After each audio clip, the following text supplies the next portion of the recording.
classification of types of experiments, or types of reactions. And basically what we have with those types of reactions are really a combination of two ionic compounds. And what happens when we put those two ionic compounds together is the two cations, the two positive guys, basically will switch partners. And when they switch partners, they will form two new ionic compounds on the product side of the reaction. We also talked about solubility rules, and we could use the solubility rules to determine whether or not sort of that combination of these two ions coming together will form a solid, which is known as a precipitate, or will it be soluble or aqueous in each other? And again, that would get more of the aqueous designation when you put the little kind of state next to it. Along with that, these sort of precipitation reactions are also, again, another sort of classification of double displacement reactions. Again, they fall under that big umbrella of double displacement reactions. We can also describe sort of what's happening in these reactions by writing what is sometimes referred to as the total ionic equation, the complete ionic equation. And what we do in that is pretty much go through the molecular equation, and anything that is a strong electrolyte, anything that's aqueous, will essentially break apart into their ions. Things that will not break apart into their ions are things that are solids, liquids, gas, or you can classify those guys as those weak electrolytes. They will eventually stay together, actually. At that point, once we get our total ionic equation, which really sort of describes what's happening, say, in a beaker or a test tube when you kind of mix a couple of solutions together, we should be able to find some ions on both sides of the arrow which look exactly the same. And those ions are what are referred to as spectator ions. And what we do with spectator ions, because they're really just sort of watching, if you will, they're not really responsible for what is happening in a reaction. We really cancel those guys out. Once we cancel those guys out, what we're left with is what is referred to as the total ionic equation. I'm sorry, the net ionic equation is what we're left with, which is that net ionic equation. And that basically tells us exactly what is happening in a particular reaction. So that basically gets to the heart of it, what is actually happened when you pour these two solutions together, what ions are coming together, for example, to form a solid. It actually tells us that. It's important when we're trying to predict things on the other side of the arrow, like in this example here we're looking at, we want to make sure that we first start out with the correct formulas, like you're doing nomenclature, and then you should balance the equation, and then you should go at that point, as we talked about last time. You don't want to try to balance and write the formulas at the same time, because you usually will end up with the wrong formulas. Any questions on this stuff we were talking about last time? All right, so why don't we, since we laid up here, I think last time, why don't we just continue on here? Why don't you take a couple minutes here for each of these, and why don't we just keep practicing, making sure we know how to do these properly. Let's do the balanced molecular equation, total ionic equation, and net ionic equation. So molecular, total ionic, and net ionic equation for each of these. Also think about the states.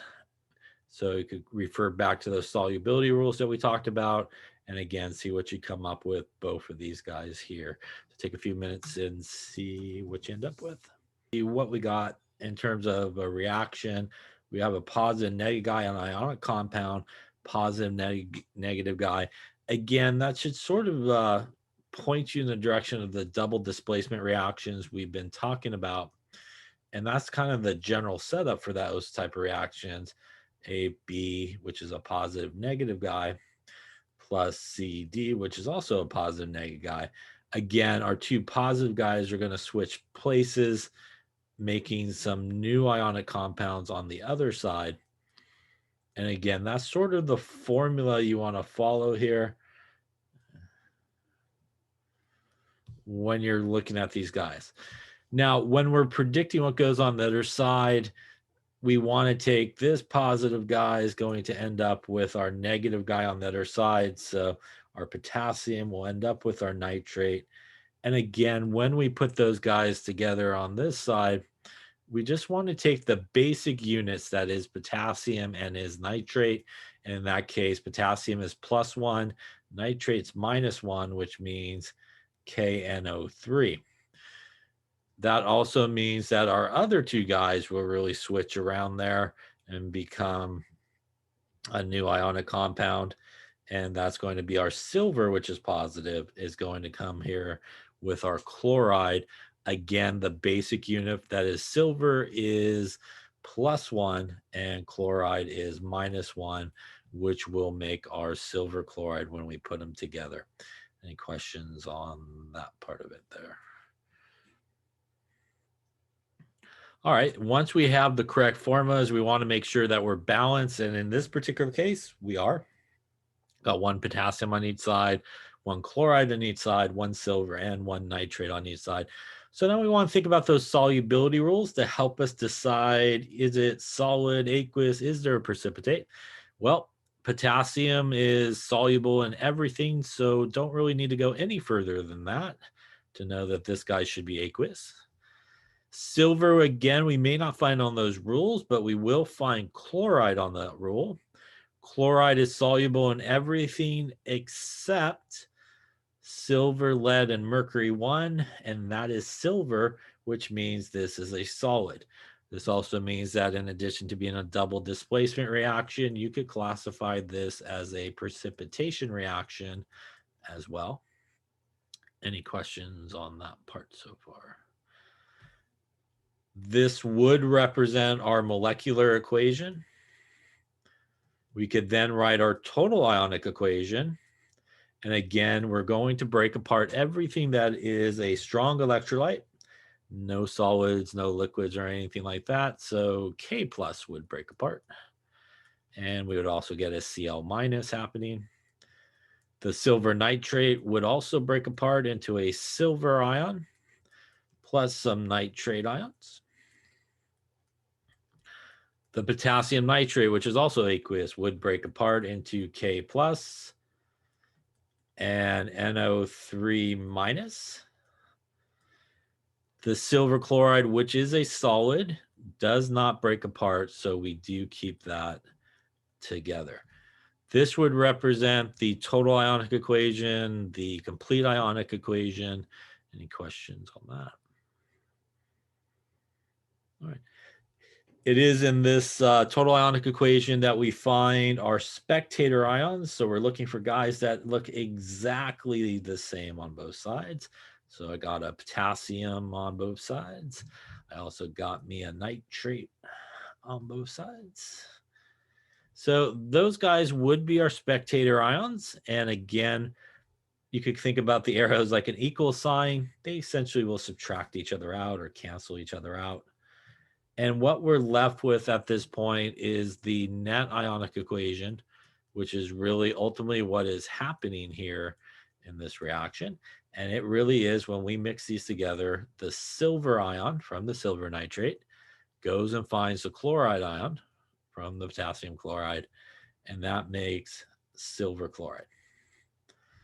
And this would be the net ionic equation for what is happening in this particular reaction. Again, I think we talked about last time as well. One of the sort of driving forces for a chemical reaction is the formation of a solid, and that's what's happening here in this reaction. Any questions on any part of that? Okay, so let's take a look at the bottom. Bottom, kind of the same sort of setup. Again, you can look at this and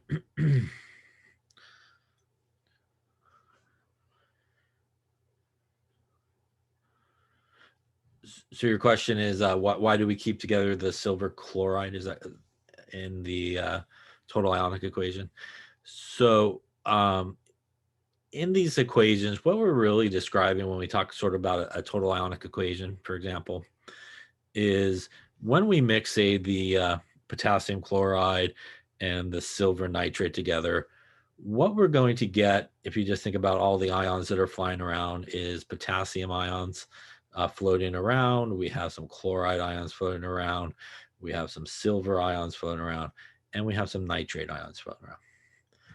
Out of those sort of 4 ions, if you will, it's going to be really just these two guys that are going to come together and form something of interest. For example, these guys are going to come together and form like a white solid there on the bottom. For demonstration purposes, we'll make it yellow in this case, but it's actually white. It'll form this white solid, which would be our like silver chloride solid that's there. When it does form that solid, in reality, what's happening is it's no longer up here in the solution floating around. And when you look at sort of what is happening, it is really that solid sodium chloride that is being formed. Again, it really is a white solid. And that's really the result of this reaction.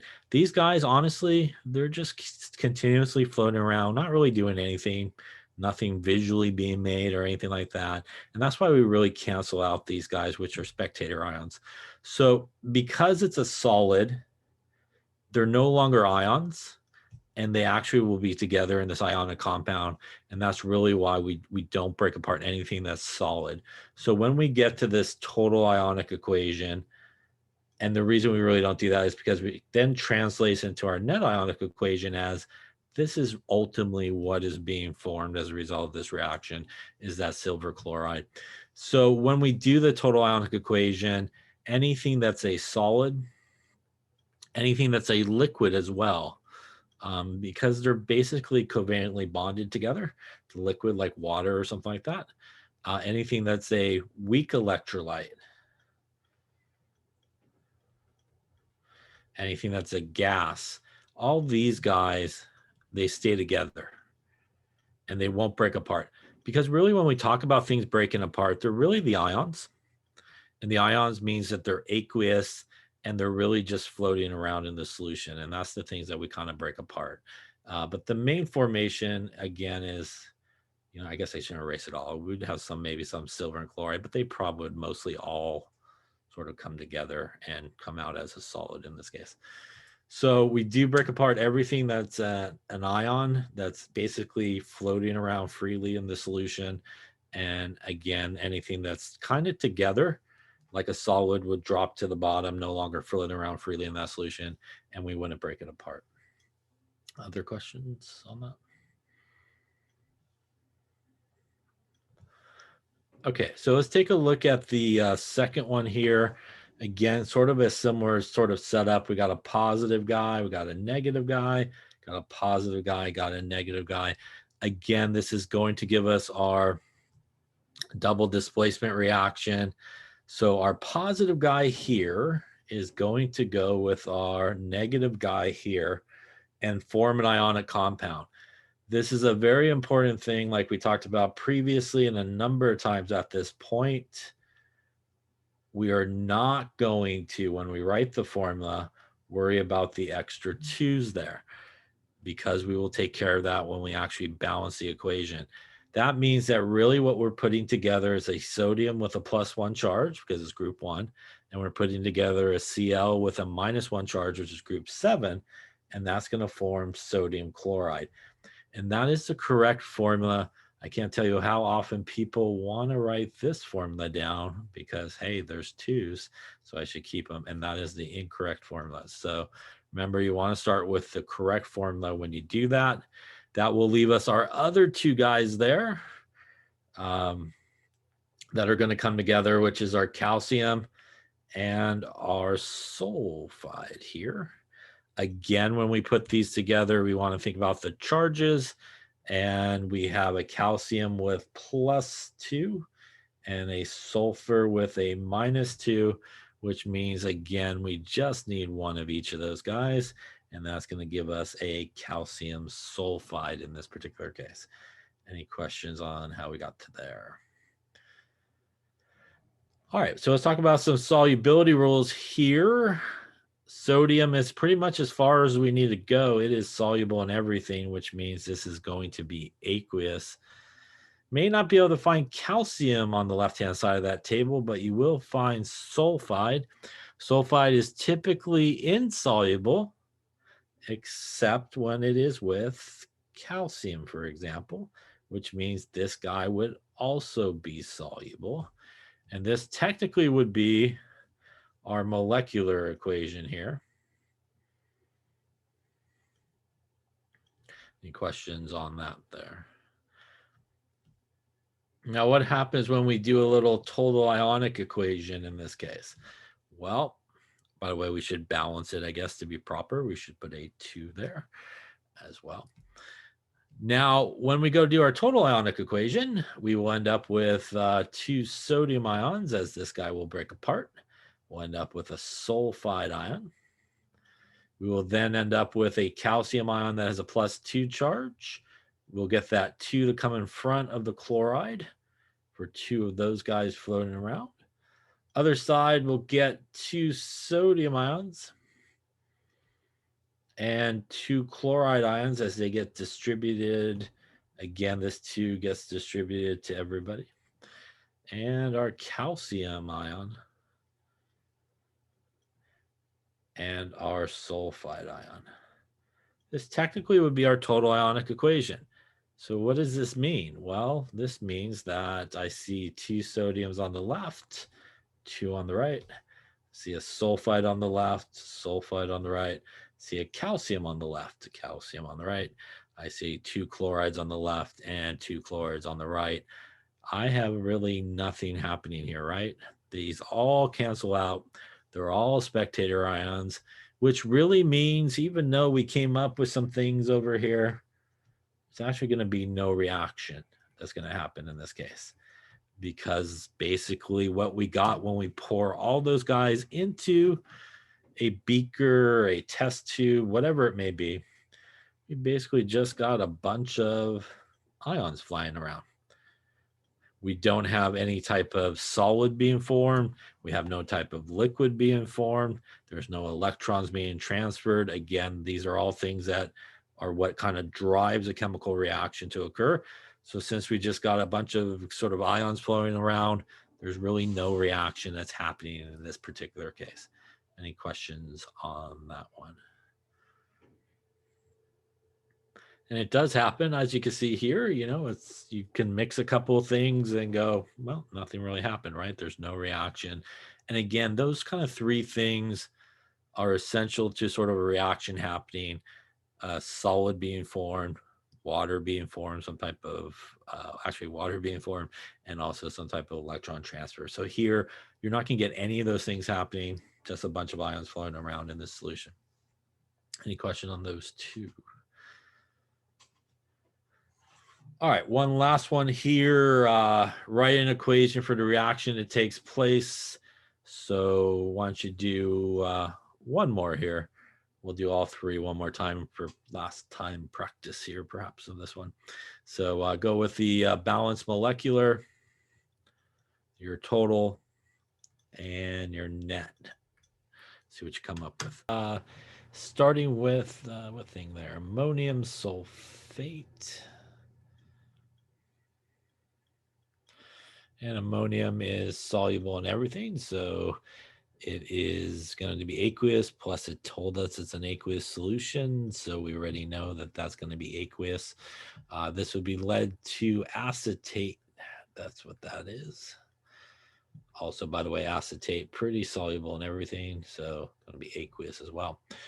Again, if you can't recognize this, we got a positive guy, negative guy, positive guy, negative guy. So again, this is our classic double displacement reaction. Again, here we want to switch out our positive guy and our negative guy. So we're going to go with the positive guy here. And again, regardless of how many there are, the basic unit of that guy is NH4 plus. The negative guy here, the basic unit of this guy is acetate, which is -1. So when we put that together, we just really need one of each of those guys to do that. And that would then get us NH4 with our acetate. So just basically NH4, C2H3O2 in this case. Ammonium, also soluble in everything, so we know that this is going to be aqueous at this point. Any questions on that there? Again, now looking at our other two guys that we got there, positive and negative guy, we're going to take the lead and the sulfate here. In this case, lead has a +2 charge. Sulfate has a -2 charge. So again, we just need one of each of those guys. When we think about the solubility rules for sulfate, it is soluble in everything except one of the exceptions is lead, which in this case would then become insoluble and would be a solid. Any questions on how we got those guys together? At this point, we do want to balance it. So again, we have an ammonium on the left-hand side. There's two of them. We have one on this side. So a 2 in front of there. That also gives us 2 of the acetates, which is good because there's 2 acetates on the left-hand side, and this would be our molecular equation. Any questions on that one there? All right, so now we could proceed to the total ionic equation. In this case, there's no weak electrolytes or anything like that. So we're going to break this apart. We're going to have 2 of the NH4 pluses. Again, this 2 comes to the front when we break it apart. Plus 1 sulfate gives us 1 lead ion with a +2 charge. This 2 as well will come to the front of our acetate. Coming to the other side, this 2 would be distributed to each of these guys, and that would get us 2 of the NH4 pluses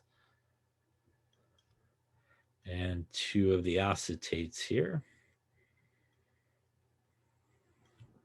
And again, as we talked about here, since this is a solid, we will keep this guy together. This would represent our total ionic equation.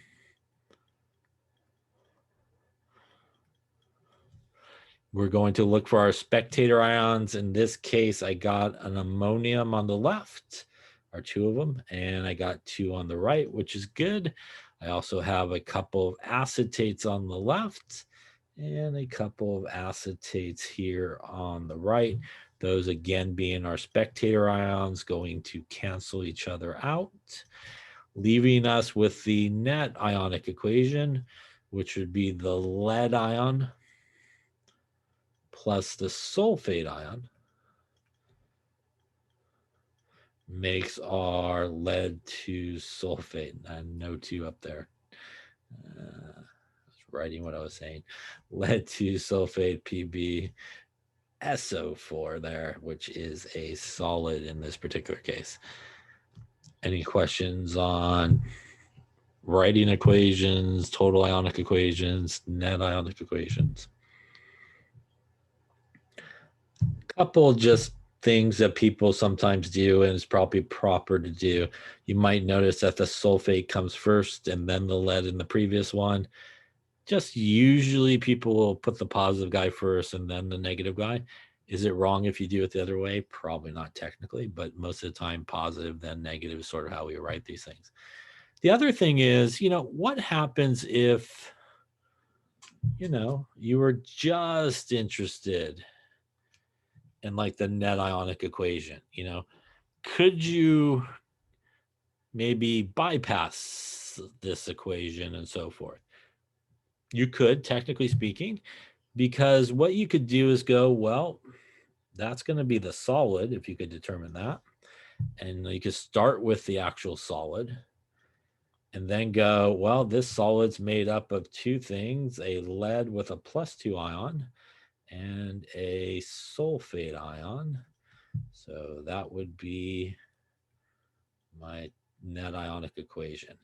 So you could actually just kind of, if you just want the net ionic equation and you can figure out what the solid is, maybe what the liquid is, you could kind of work your way backwards and actually just go right to the net ionic equation if you want by working with your solid guy. Otherwise, you could go through all 3 of these guys, and a lot of times you're asked to do all 3 of these equations together. But again, if you just needed that one, you could kind of go that route. Any questions on sort of these type of double displacement reactions, which are really, they're really precipitation reactions as well. Okay. So continuing on with sort of our theme of double displacement reactions, as I talked about, again, the formation of a solid is sort of a driving force, but also the formation of water is another big driving force for a chemical reaction to occur. Where do we see sort of the formation of water occur a lot? We actually see them occur in a double displacement reaction, and then these are acid-base reactions. So in acid-base reactions, when we take an acid and a base, we typically get two things that are formed. From an acid and a base, we get salt and water. And when you take a strong acid and a strong base together, you typically will make that salt and water, but it really is a double displacement reaction that is taking place. What is an acid? An acid is really something that has the ability to form H plus in solution. H plus is sometimes referred to as a proton. It's also referred to as the hydrogen ions. When we talk about acids, H plus and H3O plus, which is the hydronium ion, they're kind of interchangeable when we talk about acids. They both really represent sort of the acidic part of the solution. So anything that's able to form, when you look on the product side of the arrow, H plus or H3O plus, probably an acid. A base, on the other hand, is something that's able to form OH minus or hydroxide ions in solution. So again, if you look at a reaction, you see on the product side OH minus there. That's usually a very good indication that that is a base. A lot of strong bases actually come from group 1 and group 2 on the periodic table. So like group 1 and group 2 on the periodic table, it's where we get a lot of strong bases from. Those are alkali metals, right? Or alkaline earth metals. The word alkaline means basic. Hence alkali metals, alkaline earth metals. These are things where we get a lot of really strong bases from, like sodium hydroxide, potassium hydroxide, calcium hydroxide, strontium hydroxide, all these kind of guys. So right there in group 1 and group 2 that has hydroxide in it, OH in the actual formula, are definitely strong acids. Strong bases. Not all bases, though, do have hydroxide in the actual formula. Something like ammonia is actually what's known as a weak base. It's really a weak electrolyte. But ammonia is still considered a base because when you put ammonia in water, it will basically accept an H plus from water. And when it does, it makes NH4 plus OH minus. So although ammonia doesn't have OH in the formula, it's able to produce hydroxide in solution and makes it a base. It is a much weaker base than something like sodium hydroxide, because something like sodium hydroxide, pretty much as soon as it goes for a swim, because it's a strong base, strong electrolyte, will produce a lot of hydroxide very quickly. And that's why it's considered a strong base. And NH3 has to go find some water and do a little bit of a reaction to kind of do that. When we react an acid and base, especially when we react a strong acid with a strong base, again, like we see on the bottom there, we pretty much make a salt plus water. This is also why it is sometimes called an acid-base neutralization reaction. So for example, if you took some hydrochloric acid, which is a strong acid, and you react it with sodium hydroxide, which is a strong base, this is going to make a salt and water. This is also, if we look at it, positive guy, negative guy, positive guy, negative guy. So again, our two positive guys are going to switch partners like so. And when H plus and OH minus come together, that is really what makes water. So water is being formed by the H plus from the acid, the OH minus from the base, and then we make sodium chloride over here.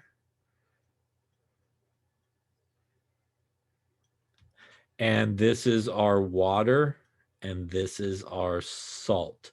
What is a salt? A salt really is just an ionic compound like sodium chloride. This would be the molecular equation. But what is really happening sort of in a solution? So if you took a solution of hydrochloric acid and you put it in there with some sodium hydroxide in a beaker, we could write our total ionic equation for this. Because HCl is a strong acid, it would break apart into H plus and Cl minus.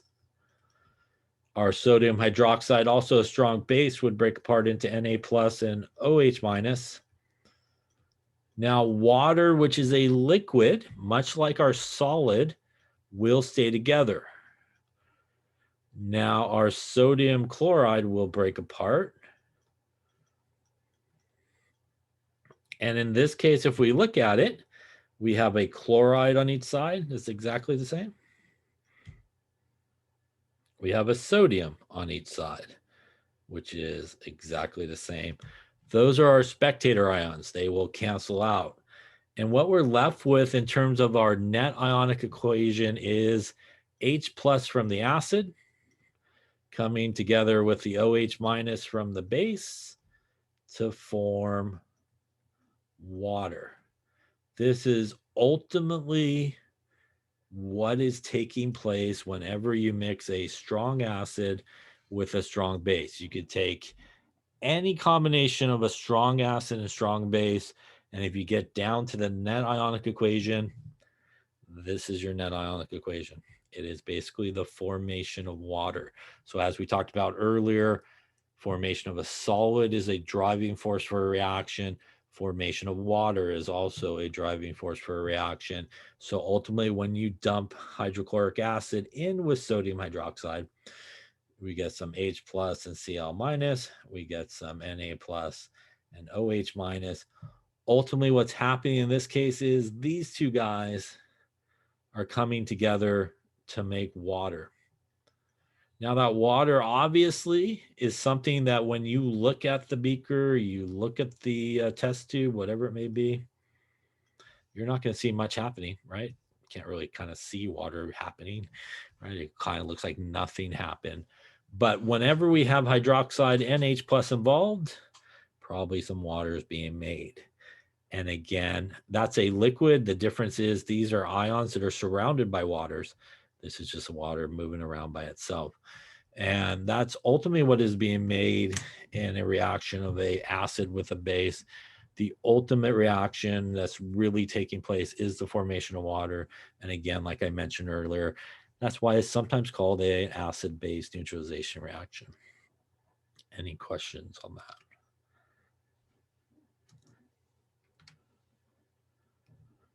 Here's a table of some strong acids, some weak acids, some moderate type acids.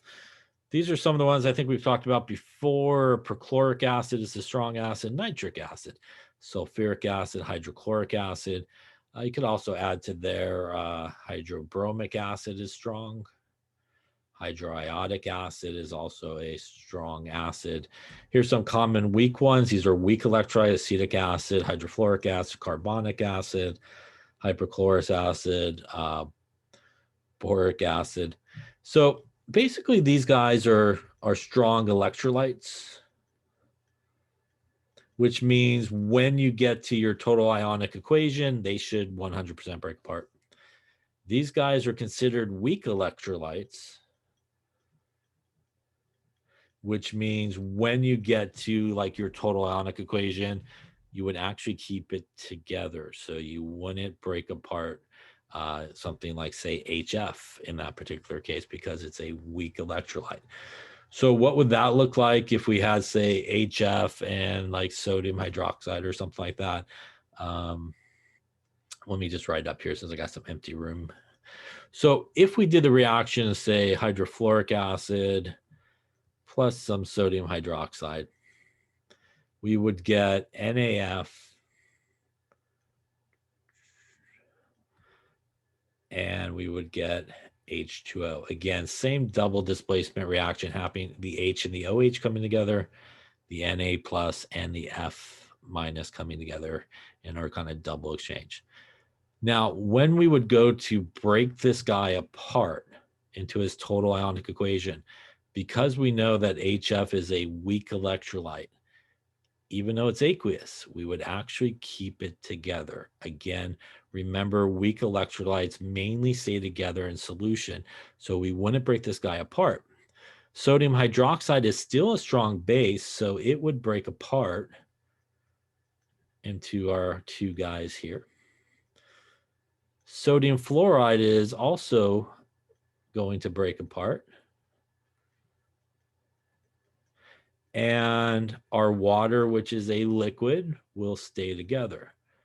So in this case, because we have that weak electrolyte there, our total ionic equation looks a little bit different, but you still approach it the same way. We could still find in this case, maybe not 2 spectator ions, but we could find 1, right? And in this case, it would actually be just the sodium as our spectator ion in this case.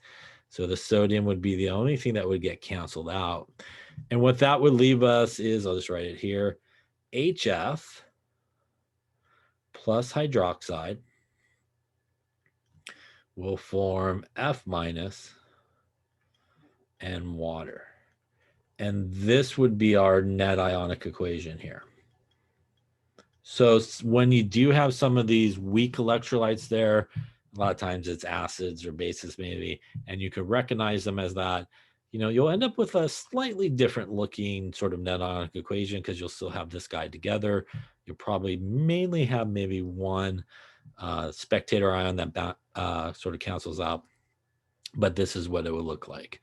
Any questions on how to handle a kind of molecular total or net ionic equation involving a weak electrolyte?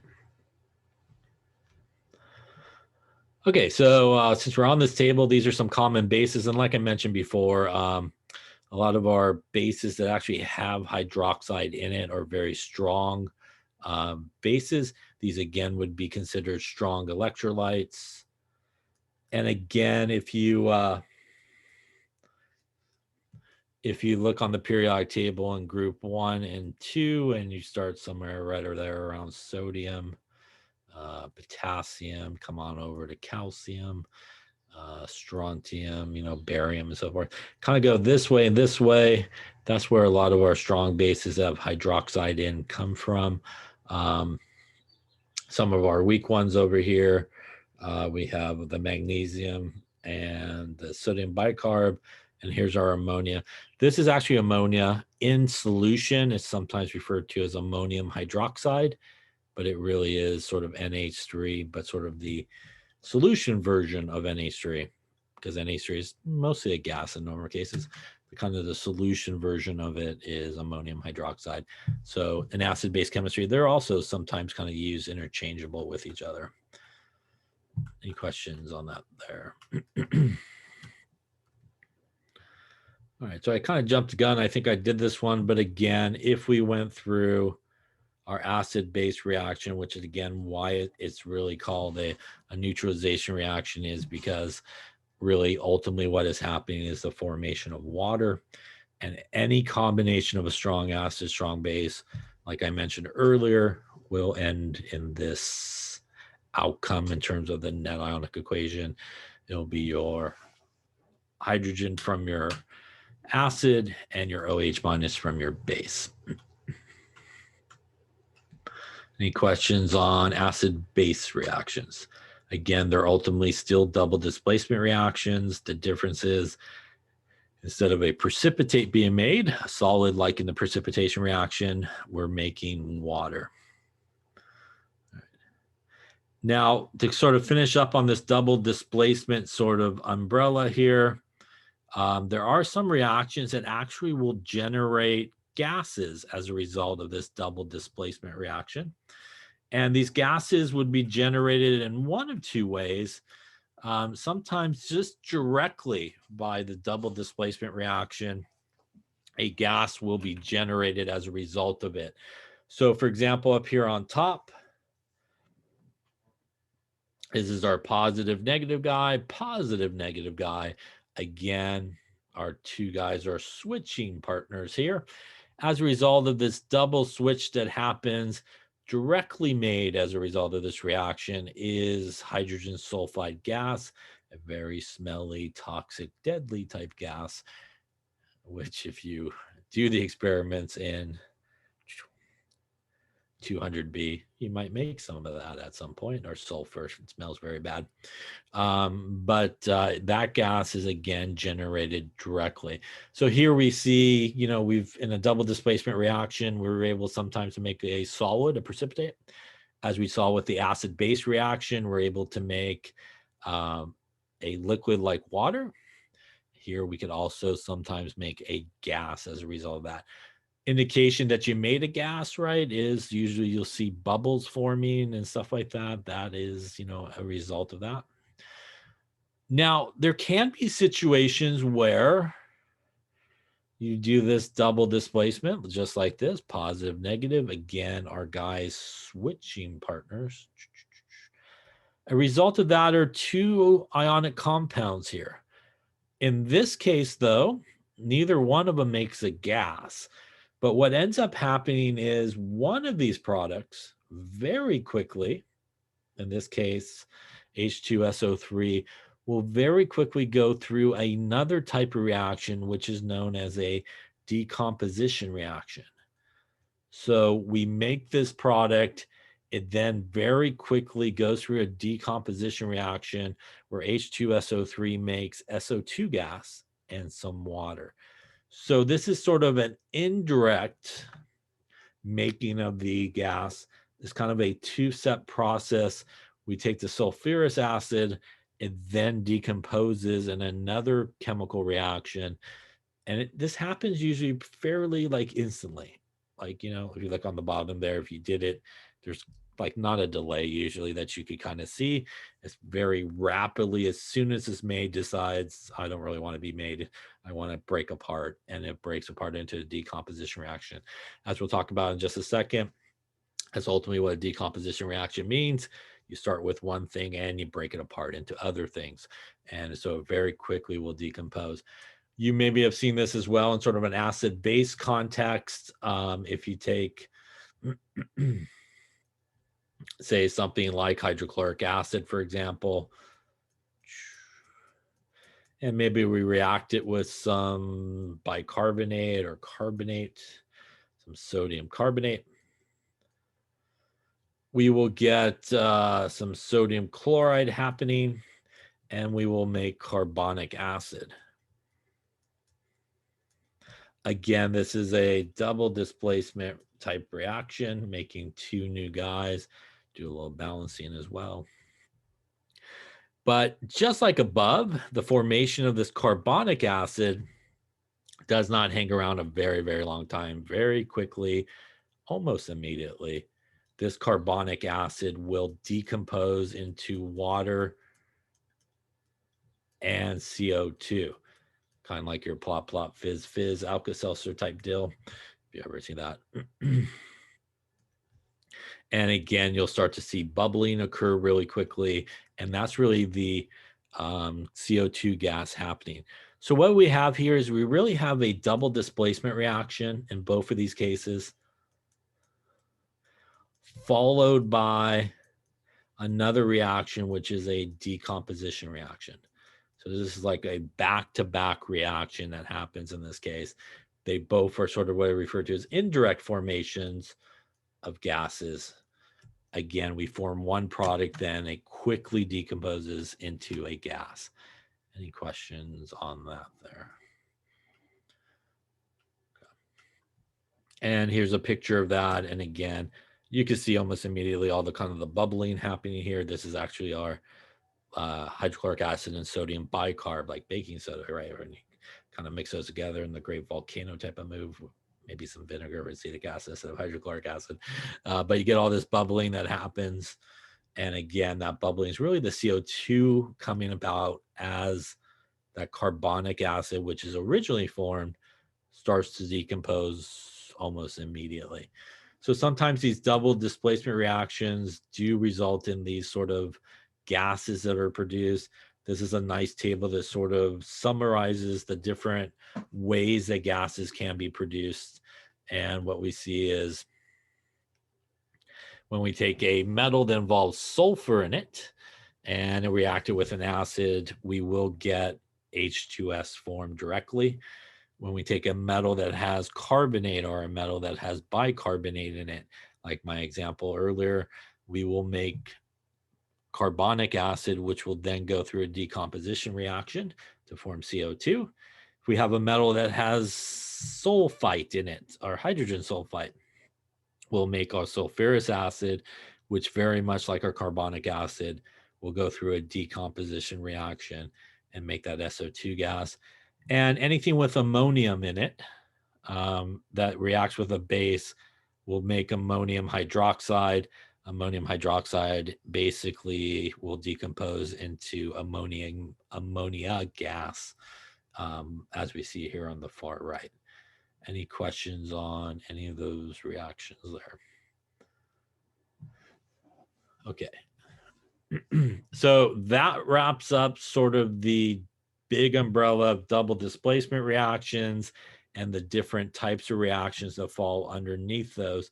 So to sort of summarize in terms of our double displacement reactions,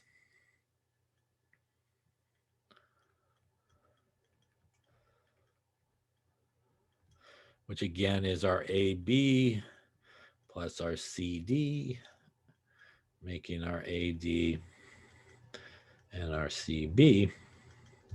Underneath that big umbrella, we have precipitation reactions. We also have acid-base reactions. And we got some of these gas-forming reactions as well. So again, you could sometimes classify the same reaction as we've talked about in a couple of different ways, depending on sort of what you're looking at. Any questions on that there? Okay, so now we're going to talk about sort of the other big umbrella of reactions. And the other big umbrella of reactions are reactions that are sometimes referred to as redox reactions. So redox reactions is again sort of the other big classification of reactions. Underneath redox reactions, as we'll talk about, are a bunch of different types of reactions that you could classify in some different ways. What does redox really mean? It really means oxidation and reduction reactions that occur. And at the heart of oxidation and reduction reactions is electron transfers. So if you remember, again, those three things that are important for a chemical reaction to take place: formation of a solid, like we talked about in precipitation reactions; formation of water, like we talked about in acid-base reactions; and the electron being transferred, which is pretty much the idea here in redox reactions. So what does oxidation and reduction mean? There's several definitions, but for us in sort of general chemistry, oxidation usually refers to the idea of a loss of electrons. Reduction means that you gain electrons. There's some other definitions involving hydrogen and oxygen, but we don't get too much into those guys. But just to kind of put them up here in case you like, you get more of that in organic chemistry. But when we talk about oxidation, it's somebody that gains oxygen as you go from reactants to products, somebody that loses hydrogen as you go from reactants to products. And again, more of an organic definition. So in here, we don't really use those definitions. And reduction would be the opposite: somebody that loses oxygen as you go from reactants to products, and somebody that gains hydrogen, which is really H2, as you go from reactants and products. So again, for us, we don't really use these definitions all that much. We really focus more on the gaining and losing of electrons. So what do these mean? Well, sometimes people remember this by Leo the lion goes grr, which means loss of electrons oxidation, gaining of electrons reduction. Or people like the oil rig, oxidizing is losing, reducing is gaining. So these are two ways that sometimes you can sort of remember what is happening or figure out what's happening. You could use either one. You could put them together, put Leo the lion on the oil rig. He goes grr. You don't have to choose, and you could do that thing. But really, what happens when something does go through oxidation, when somebody does lose electrons? What does that really mean? Well, if you think about it, if you lose electrons, what's going to happen to you? Well, you lose electrons. That means that you have more protons than electrons. So if you take just a simple number line, it's sometimes easy to do that. If you lose electrons, you end up with more protons, you become more positive. So if you see yourself moving in this direction in terms of what's referred to as the oxidation state or the charge, that guy is going through oxidation. When you gain electrons, what does that mean? Well, if you gain electrons, you got more electrons, you got more negatives. That means that you're becoming more negative and you're going through reduction when we talk about the oxidation state or the charge.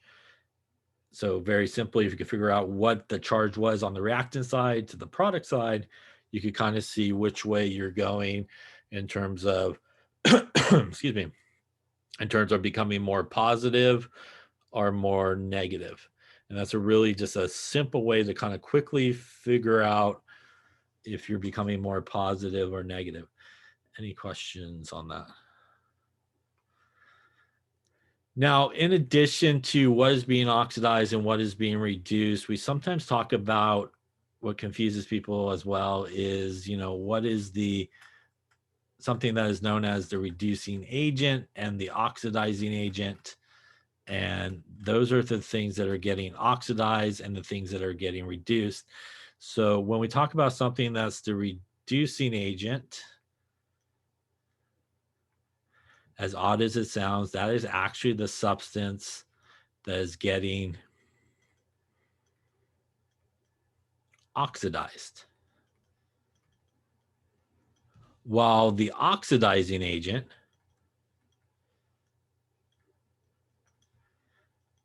is the substance that is getting reduced. So why are they called that when we talk about the agents? It's because that is the effect that they cause in the other substance. So if it's the reducing agent, in order for it to get oxidized, it needs to basically lose electrons. And when it loses electrons, it causes the reduction of somebody else. The oxidizing agent is the substance that will gain electrons. In order for it to gain electrons, it has to cause somebody to lose electrons and go through oxidation. The easiest thing to remember is when you're talking about the reducing agent or oxidizing agents, the agents is opposite of the name. So reducing agent is the thing that gets oxidized. Oxidizing agent is the thing that gets reduced. How do we, if we look at a overall reaction that's happening here, for example, we could look at this. This is what is known as the oxidation half reaction. And we know it's an oxidation half reaction when we look on the product side and see electrons. And if you remember, oxidation means that electrons are being lost. So they're being lost like they're on the product side, they're being given up. How can we figure that out? Well, if we look at magnesium here, magnesium by itself, not combined with anybody else, has an oxidation state of 0 or a charge of 0. It basically has no charge. When magnesium is over here with a +2 charge, it has a +2 oxidation state or charge. So if we went to my number line example to figure out what is happening, and if we look at it in terms of the magnesium, it is starting at 0, which is here, and it is ending at +2, which means it is going in this direction. Heading to the right means that it is going through oxidation. So again, that's how you could kind of use that number line there to help you determine what is being oxidized, what is being reduced. When we look at the oxygen over here, O2 all by itself, not combined with anything else, also has no charge. O with a -2 over here has a -2 oxidation state. So again, if we go to our number line to try to figure out, what is happening, oxygen started at 0, which would be here, ends at -2, which is going in this direction. Heading in that direction is reduction, and that is why this is what is referred to as the reduction half reaction. How do I know it's a reduction half reaction? Well, reduction means that it gained electrons, and right here on our reactant side, it has gained electrons, right? It's on the reactant side. So when you look at these guys and you see electrons on the reactant side, that means it's a reduction reaction. If you see electrons on the product side, that is what is known as an oxidation half reaction. Any questions on that? Why are these called half reactions? Well, they're called half reactions because if you take them together and add them, and everything on the left-hand side of the arrow stays on the left-hand side of the arrow, everybody on the right-hand side of the arrow stays on the right-hand side of the arrow, and you cancel out your electrons, you are left with the overall reaction that is really taking place here. It is the magnesium that starts with no charge, oxidation state, plus the oxygen that has no oxidation state, making this ionic compound. And it's when that metal and non-metal come together that both of those guys get their charges, right? So even though there's no charges written, they actually do have charges in this case. You'll also notice that before we can add these half reactions together, the number of electrons on each side, opposite sides, does need to be the same. So the idea here is whenever an oxidation reaction occurs, a reduction reaction occurs with it. And however many electrons are lost by the guy going through oxidation should be the exact same number of electrons picked up by the guy going through the reduction. So it's kind of like a perfect transfer of electrons, if you want to think about it. In this case, our metal is losing electrons, and the non-metal is picking up exactly the same amount of electrons. And that's really how we add back together half reactions. We want to always make sure that they have the same number of electrons, because ultimately that is what is happening in that particular case, is a transfer of electrons from one to the next. The other nice thing about redox reactions is just that an oxidation reaction always occurs when a reduction reaction happens, or vice versa, which means if you're only able to identify one of those things for some reason, like you're only able to look at this and go, all right, I know magnesium is going through oxidation. If you could do that by default, what that means is the oxygen must be going through reduction. So if you're able to identify at least just one of those guys, what's happening with it in terms of oxidation or reduction, then you can basically identify the other guy, because it will be the opposite. Any questions on that there? Okay. Here's sort of a lot of electrochemistry involving electrodes and so forth. Are redox reactions that take place. And when things do go from, well, for example, solid zinc, which is what's here. So right here, zinc. when it loses electrons, it goes from the solid state into basically the ion state, right? And that's what's basically floating around in that solution.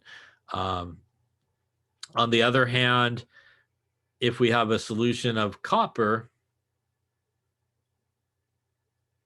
when those electrons, for example, kind of come in, that guy comes out of solution into the solid. So that's sort of what's happening, you know, in sort of electrochemistry. You know, if you have a solid, it's a solid, it has no charge. When it does gain a charge, it kind of goes for a swim, if you will, in the solution part. And if somebody starts with a charge and sort of gains electrons, it will come out of solution basically as a solid. And that's a very classic sort of oxidation reduction reaction that occurs. All right, so if we look at this one here, let's take a look. And first off, why don't you take a second and you try to figure out what is being oxidized and what is being reduced here. So take a moment or two. What is being oxidized and what is being reduced? Let's see if you could figure it out, and then we'll talk about it.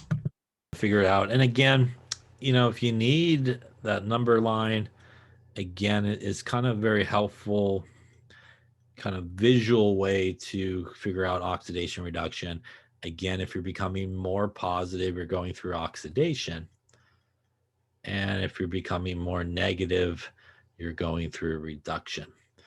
So what we want to look at here really is we have zinc on this side by itself, and anything that is by itself, not combined with anything, pretty much has no charge or oxidation number. We'll talk about that in just a second. This is copper 2 sulfate, which means the copper here actually has a +2 charge.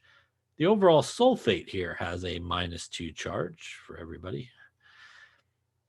Coming to the other side, this is zinc sulfate. Now that the zinc is combined with the sulfate, this is when it gains a +2 charge.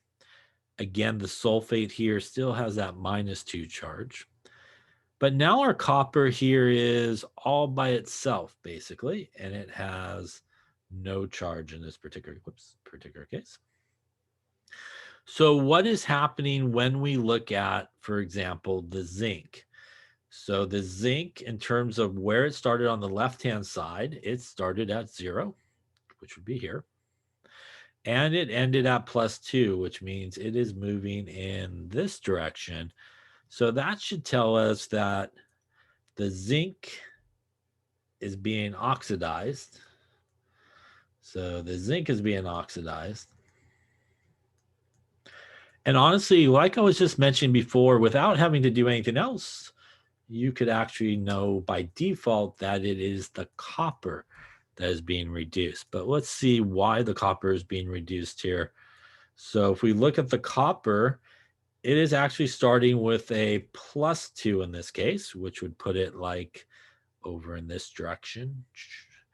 It is ending at 0, which means it is moving in this direction. And that means it is going through reduction. You know? So again, this is a very simple way that you can figure out what is being oxidized and what is being reduced by just kind of drawing some arrows. Is a kind of good way. Now you may be asking yourself, what's the deal with the sulfate? Well, let's take a look at the sulfate. Is there any change in terms of the oxidation state or charge of the sulfate as we go from the left-hand side to the right-hand side? And the answer is no. It's -2 on each side. So really nothing is happening with the sulfate. It is really a spectator ion here. You know, it's not much is happening in this particular case. So if we were to write the half reactions for each of these, the oxidation half reaction and the reduction half reaction. For the oxidation half reaction, we would start with the guys that are being oxidized, and we would put them on opposite sides of the arrow. And because the sulfate is not really changing, I'm just going to leave the sulfate off. And we would have something that looks like this. Now, because it's an oxidation reaction, we talked about that the electrons should be on the product side here. How do I know how many electrons? Well, overall charge here is 0. This guy has a +2 charge. When I add those 2 electrons, that's +2 and -2, which means overall charge on the right-hand side is 0 as well. That's also what the +2 means, right? It means that it lost 2 electrons. So that's sort of how we know how many electrons are happening there. Question on that? Now, if we look at our reduction half reaction, so this would be our oxidation half reaction. Our reduction half reaction would be starting with the copper on the left-hand side.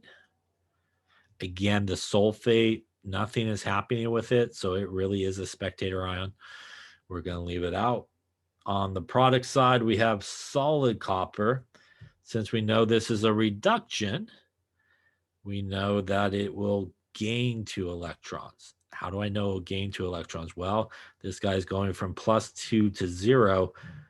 Overall charge on the right-hand side would be 0. Before I add the electrons, overall charge on the left-hand side is +2.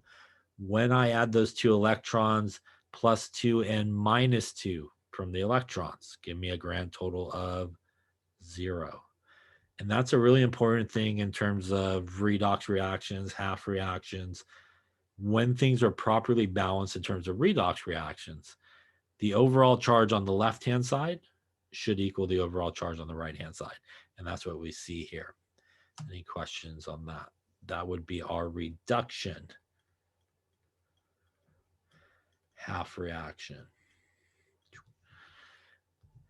So now that we have both these half reactions here, just going to clean up some extra things.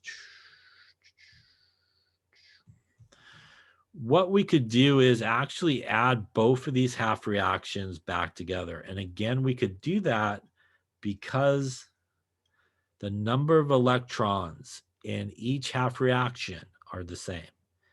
If they weren't the same, you might need to multiply a half reaction by a number to make sure that you get the same number of electrons. So again, let's just say, for example, the top half reaction only had 1 electron. We would need to multiply the entire half reaction up on top by 2 to get us to 2 electrons before we added them together. Again, because it has many electrons that are lost by the oxidation guy is gained by the reduction, we got to have the same number of electrons all the way through. And again, sometimes you do need to multiply a half reaction by that. You'll also notice that when we add electrons, they're always on opposite sides of the arrow. So if you ever find yourself adding electrons to the same side of the arrow, you messed up. They should never be on the same side of the arrows. So they always should be on opposite sides of the arrow. And the reason for that is they should always completely cancel out when you add them together. So if we want to do this sort of the long way here, everything on the left-hand side of the arrow stays on the left-hand side of the arrow. So that gives me 2 electrons and this guy. Everybody on the right-hand side of the arrow will stay on the right-hand side of the arrow.